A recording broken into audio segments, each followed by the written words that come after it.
Bon dia a tothom. L'Audiència Nacional ha desestimat l'admissió de la querella que el passat 24 de juny la Fundació DENAES, Fundació en Defensa de la Nación Espanyola, va presentar contra les organitzacions Catalunya Acció i ESAI per la xiulada de Mestalla en el decurs de la final de Copa entre el Futbol Club Barcelona i l'Atlètic Club de Bilbao. Segons indica la interlocutòria del jutge, la llibertat d'expressió empara aquests fets. Davant d'això, però, Catalunya Acció no és tan ingènua com per creure que el poder judicial espanyol hagi patit un atac de tolerància i s'hagi homologat al de les democràcies consolidades. Ni molt menys. En realitat, el que passa és que saben perfectament que els processos d'independència de Catalunya o d'Euskal Herria es troben en una fase en què una simple empenta pot accelerar el procés de secessió d'ambdues nacions.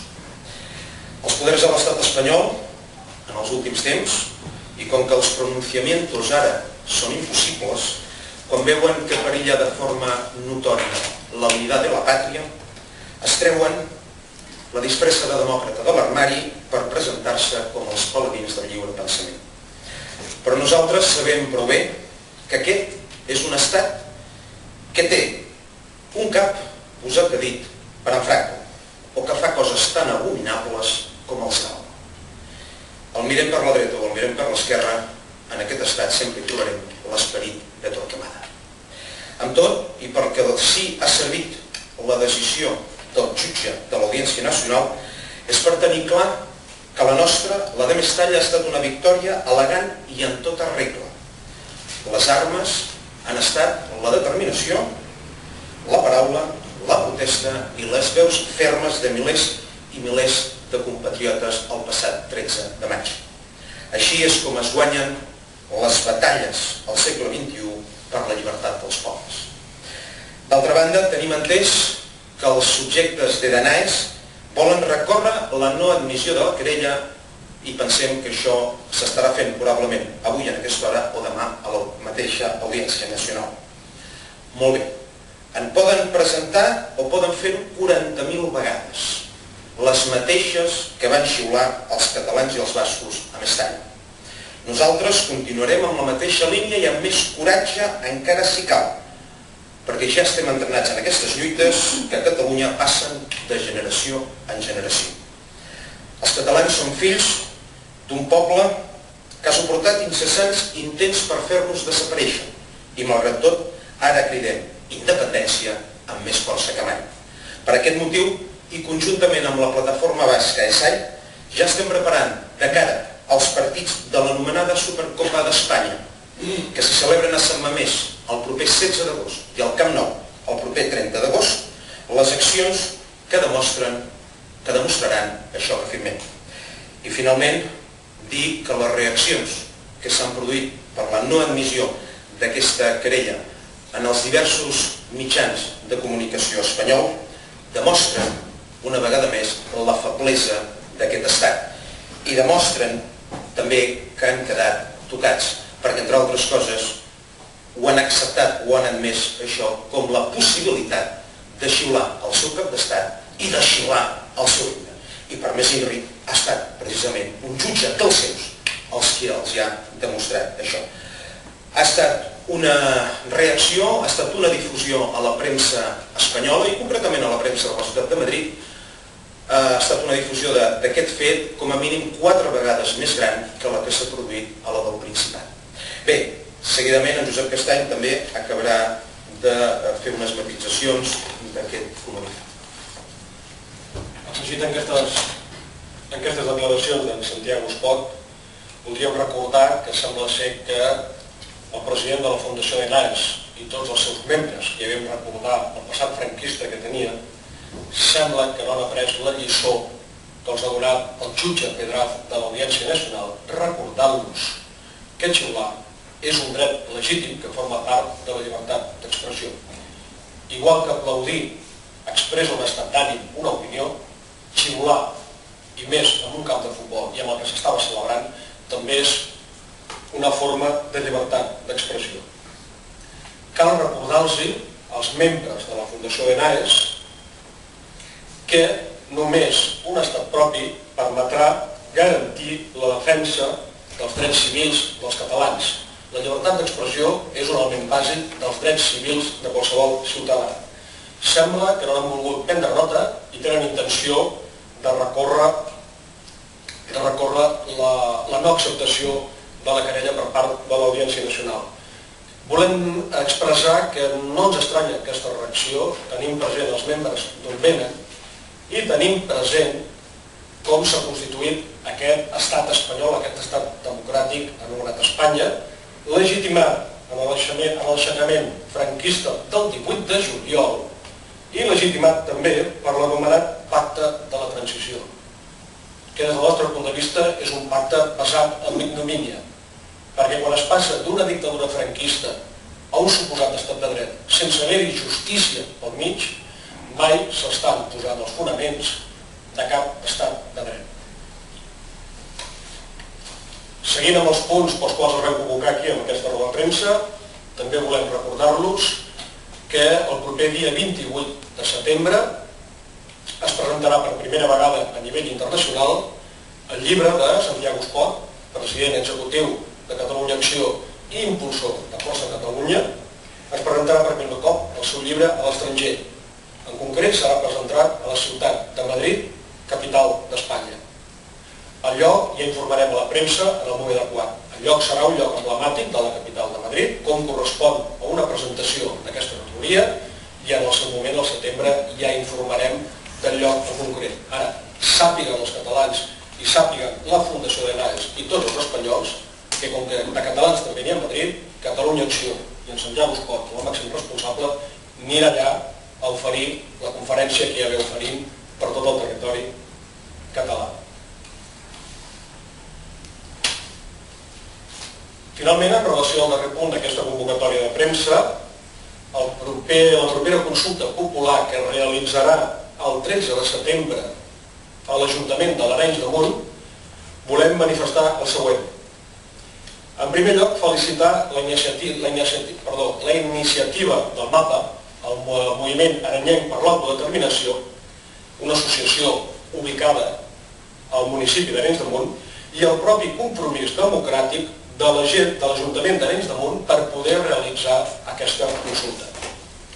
També volem manifestar que és una vergonya que la mesa del Parlament rebutgés la iniciativa legislativa popular que recentment es va presentar per a convocar un referèndum per la independència al setembre del 2010 i que hagi estat una associació no subvencionada, amb això volem insistir, no subvencionada, i un ajuntament com Arenys de Munt, els que, amb el seu exemple, han demostrat com es defensa la dignitat i sobirania dels catalans. Evidentment que, si es vol, les consultes populars sobre la independència es poden realitzar. Si la mesa del Parlament de Catalunya hagués volgut tirar endavant aquesta iniciativa, s'hauria pogut tirar endavant. Sempre hi ha un moment en què quan es parla d'independència s'ha de traspassar la línia vermella de la legalitat. Doncs per més INRI del nostre Parlament, resulta que a nivell municipal hi ha una esquerda legal que permet realitzar consultes populars. Per acabar i en relació a aquest tema, Catalunya Acció farem el possible per estendre aquesta iniciativa a d'altres ajuntaments de la nostra nació i convertir així la campanya de referèndums municipals a les primàries de la nostra independència. Si no hem pogut iniciar la independència del nostre país a través del Parlament, de la màxima institució, perquè els partits que allà hi són representats no han volgut, la iniciarem amb la complicitat de tots aquells ajuntaments que vulguin. I estem parlant que només al Principat n'hi ha més de 900. Però no oblidem que tenim també ajuntaments al País Valencià i a les Illes, on es pot aplicar aquesta esquerda legal. Fins aquí les declaracions d'aquesta conferència de premsa d'avui. Si algú de vostès té algun tema per aclarir o per consultar, d'aquests que he comentat o d'algun altre de l'actualitat política, amb molt de gust els atendrem. Perdoneu, heu dit que és el senyor Espot, el Santiago, fundador de Força? President executiu de Catalunya Acció i impulsor de Força Catalunya. Això. Del partit Força Catalunya. Ah, és un partit. Sí. Que si els catalans volen i col·laboren, es presentarà a les primeres eleccions autonòmiques. Acabi, que vull tornar. Perdoneu, només un comentari. Suposo que haureu avisat a TV3 que es feia això, no? Han estat avisats naturalment tots els mitjans de comunicació. Sí. Això volia preguntar jo, si ha acabat, senyora. Sí. Com és que, a què atribuïu això de que la premsa en general d'aquí en parli 4 vegades més que la d'allà respecte a la vostra tasca aquesta? Doncs el fet és que de la mateixa manera que l'Audiència Nacional, tal com el diputat d'aquí, saben que l'emissió de la querella suposaria un impuls al procés de secessió tant de Catalunya com d'Euskal Herria, parlem en el cas de Catalunya, perquè entre altres coses escenificaria que hi ha una gent disposada a l'enfrontament institucional i polític amb l'Estat, que és una condició sine qua non per encetar qualsevol procés d'independència. Els mitjans de comunicació d'aquí volen també frenar el fet que pugui sorgir un nou actor polític que posi l'escenari polític català o que el convulsioni de tal manera que posi l'escenari polític català en els dos eixos amb els quals s'ha de posar tot escenari polític d'una colònia que vol esdevenir independent, que és l'unionisme i l'independentisme. Naturalment, el fet de difondre aquesta acció de Catalunya Acció, tot el que ha envoltat aquesta querella, a nosaltres ens posaria, en nivell català em refereixo, si els mitjans de comunicació ho difonguessin a bastament, ens posaria en una situació d'avantatge de cara a esdevenir nous actors polítics, perquè ara el poble el que està reclamant, sobretot davant de les agressions i davant de tota la comèdia aquesta del finançament i tot plegat, els està reclamant sobretot gestos de dignitat i gestos d'encarar-se amb aquell que t'està deixant en una situació d'indigència econòmica, política i social com és l'estat espanyol. Per tant, jo sospito que això deu ser un dels motius, però en tot cas se li hauríem de preguntar als directius dels mitjans de comunicació, és a dir, és la interpretació que jo em faig, que no crec que vagi gaire errant, tampoc a l'hora de manifestar. És que vaig sentir la notícia d'aquesta no admissió a tràmit de la querella i van anomenar el jutge, van dir que era a motiu d'aquesta xiulada de Mestalla i que era una querella presentada contra els organitzadors d'aquesta xiulada. On no van donar cap nom ni de Catalunya. No, aquí no, però jo els hi puc certificar que concretament a la ciutat de Madrid, els mitjans de comunicació de la ciutat de Madrid, han estat uns grans difusors del fet de la no admissió de la querella, per dos motius, fonamentalment perquè això ells ho interpreten com si el jutge Pedret hagués sentat una jurisprudència, cosa que això només es fa una sentència, no una no admissió de la querella. I pensen que ha sentat una jurisprudència que ara es pot xiular el Borbó i l'himne. És a dir, el Pedràs, ara és el culpable que es pugui xiular el Borbó i l'himne. Bé, en tot cas, la premsa espanyola ha donat una gran difusió a tot plegat. Recordo el periòdico Público, concretament, que era notícia de portada. Tinc constància per persones que viuen a Madrid, de Catalunya Acció, que les emissores de ràdio, de televisió, o les locals, d'allà, Cadena Ser de Madrid, Onda Cero de Madrid, etc., el dijous de la setmana passada anaven plenes d'aquesta informació i que en cap cas es va silenciar el nom de Catalunya Acció, el meu tampoc, ni es va silenciar el nom de SAI. A la premsa d'aquí sí que s'ha esdevingut això. Inclús l'advocat nostre em va fer un comentari simptomàtic, perquè em sembla, diu que és la primera vegada que es difon la notícia de la no admissió d'una querella i no es diu el nom del querellat. Una cosa inaudita. Perquè, a més, la querella era contra mi com a responsable de Catalunya Acció, perquè les querelles es posen contra persones físiques. Aleshores, per tant, el nom no ha sortit.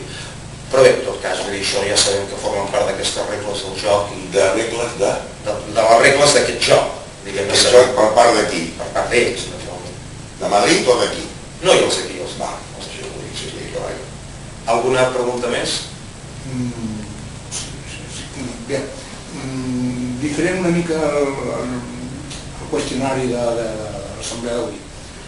Com ciutadà interessat sobretot en el procediment, en el procés i en l'objectiu de Catalunya Acció i de Força Catalunya. La unitat, m'interessa la unitat. Com està el procés d'unitat, de recollir totes les petites sensibilitats amb petites diferenciacions que d'alguna manera l'objectiu hauria de ser el mateix? Bé, a veure, hem de distingir dues coses. La primera, les persones, les entitats, o les forces, o les organitzacions que estan disposades a anar a unes eleccions el 2010. I aquelles organitzacions que no hi volen anar però estan disposades a recolzar. És a dir, qui vol tenir un paper, qui vol jugar, diguem-ne, realment a l'arena parlamentària i qui simplement vol col·laborar. Si diem qui vol jugar a l'arena parlamentària, no són tant els actors. Reagrupament, Catalunya Acció i probablement gent dels 10.000 a Brussel·les, que ho han manifestat, etc. Jo he de dir, i ho hem dit ja públicament, que per part de reagrupament, la relació amb reagrupament és inexistent en aquests moments. Nosaltres hem demanat de parlar per una primera reunió, quan ells van sortir d'Esquerra Republicana, al cap d'una setmana, 10 dies. No tenien exactament clar el que pretenien, era normal, feia una setmana o 10 dies que havien sortit. Ens vam emplaçar a una segona reunió, i aquesta segona reunió no hi ha hagut manera de tenir-la perquè, diguem-ne, ara en aquests moments no percebem una voluntat de parlar. Nosaltres la mà continua estesa, però no només el reagrupament, hi ha altra gent amb la qual estem en bones relacions i jo crec que això fructificarà de cara al 2010 de presentar una candidatura amb garanties i una candidatura guanyadora. Però ara en aquests moments, si em pregunta vostè per reagrupament concretament, jo no puc enganyar la gent, nosaltres no podem enganyar la gent, fins que no hem vist que realment no existia una voluntat per part d'ells de seure i parlar, doncs no ho hem dit públicament. Ara jo ho hem dit ja fa un mes, concretament en una entrevista que em van fer a la revista El Triangle, allà ho vaig anunciar d'una manera pública. A veure, nosaltres no els podem estigmatitzar perquè no vulguin parlar amb nosaltres, cadascú parla amb qui vol. Ara, em consta també que hi ha moltes pressions per part de la seva pròpia gent per tal que hi hagi una entente, que hi hagi una unitat, perquè hi ha gent que no entén que el 2010 pugui haver més d'una candidatura independentista. Ara bé, és que, escolti'm, jo no puc fer res, Catalunya Acció no pot fer res, hem demanat de parlar, no hi ha aquesta voluntat, miri, què hi farem? És que no podem anar més enllà, no els hi puc dir res més. No puc dir res més, en tot cas jo sí els diria que aquesta pregunta ho traslladessin també a l'altra banda. Però bé, tot i així, pensi que a part de reagrupament hi ha altres actors i altres organitzacions que, escolti'm, vull dir que estic absolutament convençut que amb les quals ja hi ha una bona relació i això avançarà per bon camí, perquè la gent ho està demanant i perquè a més es crearà un escenari de cara al 2010 molt favorable a una força política de les característiques que nosaltres plantegem, sobretot amb el nexe, amb la proa, diguem-ne, de la seva política del trencament amb Espanya. Sí, no, volia dir només que jo he vist en un butlletí de reagrupament de Sarrià, concretament, que manifesten explícitament que, no me'n recordo els termes exactes... De Sarrià a Sant Gervasi? Sí, de Sarrià. O sigui, que estan en contacte o volen establir contacte amb reagrupament i algunes altres associacions, però concretament amb Catalunya Acció dirà. Sí, diu reagrupament Sarrià-Sant Gervasi, sí, a veure una cosa, diguem-ne, és la cúpula de reagrupament i una cosa és les persones de Sarrià-Sant Gervasi de reagrupament, em consta, perquè jo he parlat amb elles, em consta que ells tenen aquesta voluntat. Però bé, ells tenen un funcionament que suposo que això ho hauran de traslladar a la direcció que sorgeixi a partir del setembre-octubre, si no recordo malament, i a partir d'allà ja veurem. Nosaltres el que podem parlar, diguem-ne, és a part, en aquests moments, del que s'anomena, diguem-ne, els principals dirigents.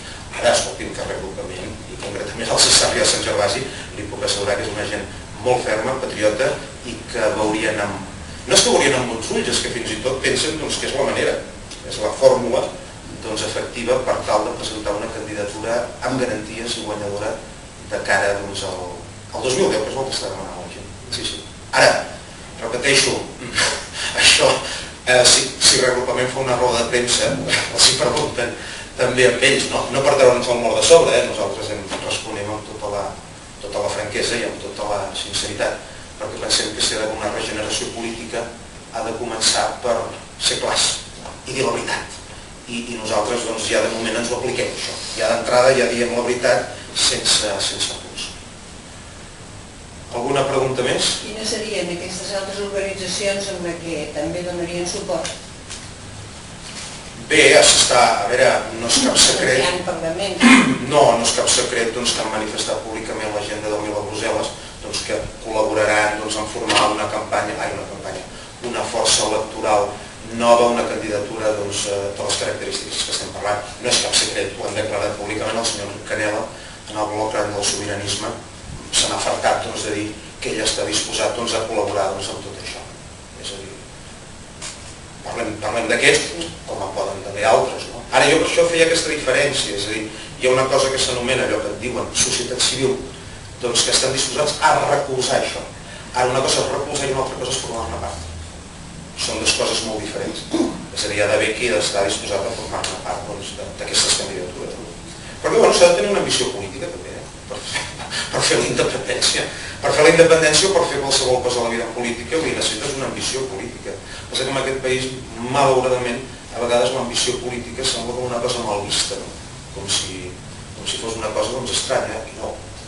Pot tenir ambició política i és legítim això. I des de Catalunya Acció la tenim, no ens amaguem pas, no fem el fariseu nosaltres, diem, no, que s'hi posi un altre, o si n'hi ha un altre al capdavant, millor que s'hi posi l'altre, i jo no. Nosaltres considerem que la nostra preparació, el nostre discurs i el nostre plantejament de Catalunya és un plantejament que pot, diguem-ne, guanyar tota una sèrie. I jo voldria afegir una cosa, és que no és un problema d'ambició política, és que un problema d'ambició de país. O sigui, si els nostres representants polítics no estan per la feina de portar el nostre país fins a la independència, l'altre ho ha d'intentar. És un camí difícil, titànic, complicat, complex. A vegades hi ha aquestes desil·lusions, que és una pena, això que molta gent està demanant, no? Escolta, estem parlant amb reagrupament i aquesta unió.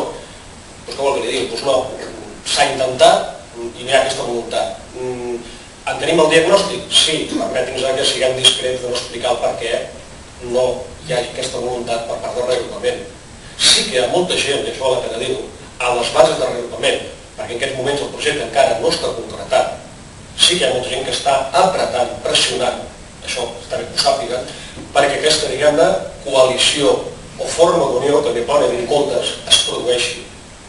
Perquè és un concepte tan senzill, ho expliquem moltes vegades, com la gran companyia dels almogàvers. Una companyia sola no pot encarar una batalla com són unes eleccions autonòmiques del 2010 per fer entrar la independència al Parlament. Nosaltres no som suficientment coneguts, no sortim a la televisió, hi ha tot un procés abans no arribes a estar a l'aparador, abans la gent no et coneix i pot generar la confiança suficient perquè et voti. És un camí llarg. Doncs el plantejament és tan senzill com el de la gran companyia dels almogàvers, que eren unes companyies coordinades amb un objectiu comú i per això van tenir l'èxit que van tenir. Aquest plantejament nosaltres el tenim des de fa 3 anys, per això estàvem esperant amb unes ganes tremendes que el senyor Carretero marxés d'Esquerra, perquè tota aquella gent independentista que està dintre els partits encaixistes, els falsos independentistes com són Esquerra Republicana o els falsos nacionalistes com són els líders de Convergència i Unió, és que tot aquell esforç de tota aquella gent que està treballant per la independència s'està perdent. L'única possibilitat és construir un vaixell nou amb la potència suficient que pugui arreplegar vots de l'abstenció, vots a Convergència i Unió, de tota aquella gent que els va votar amb la pinça al nas encara i de tota aquella gent que ha deixat de votar Esquerra.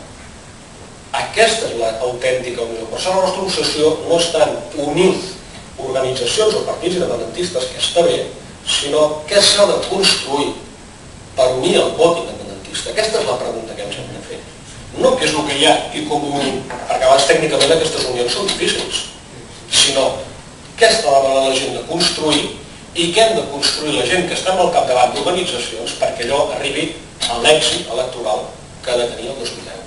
I el temps passa volant. La pressió empara aquests fets. Davant d'això, però, Catalunya Acció no és tan ingènua com per creure que el poder judicial espanyol hagi patit un atac de tolerància i s'hagi homologat el de les democràcies consolidades. Ni molt menys. En realitat, el que passa és que saben perfectament que els processos d'independència de Catalunya o d'Euskal Herria es troben en una fase en què una simple empenta, la determinació, la paraula, la protesta i les veus fermes de milers i milers de compatriotes el passat 13 de maig. Així és com es guanyen les batalles al segle XXI per la llibertat dels pobles. D'altra banda, tenim entès que els subjectes de Danaes volen recórrer la no admissió de la querella i pensem que això s'estarà fent probablement avui en aquesta hora o demà a la mateixa audiència. Pot accelerar el procés de secessió d'ambdues nacions. Els poders de l'estat espanyol, en els últims temps, i com que els pronunciamientos ara són impossibles, quan veuen que perilla de forma notòria la unitat de la pàtria, es treuen la disfressa de demòcrata de l'armari per presentar-se com els paladins del lliure pensament. Però nosaltres sabem prou bé que aquest és un estat que té un cap posat a dit per en Franco, o que fa coses tan abominables com els cal. El mirem per la dreta o el mirem per l'esquerra, en aquest estat sempre hi trobarem l'esperit de Torquemada. Amb tot, i perquè sí ha servit la decisió del jutge de l'Audiència Nacional, és per tenir clar que la nostra, la de Mestalla, ha estat una victòria elegant i en tota regla. Les armes han estat la de... Bon dia a tothom.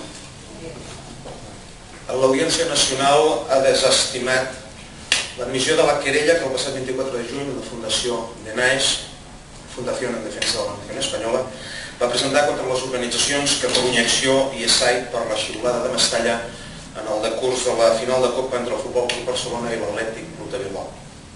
Segons indica la interlocutòria del jutge, la llibertat d'acció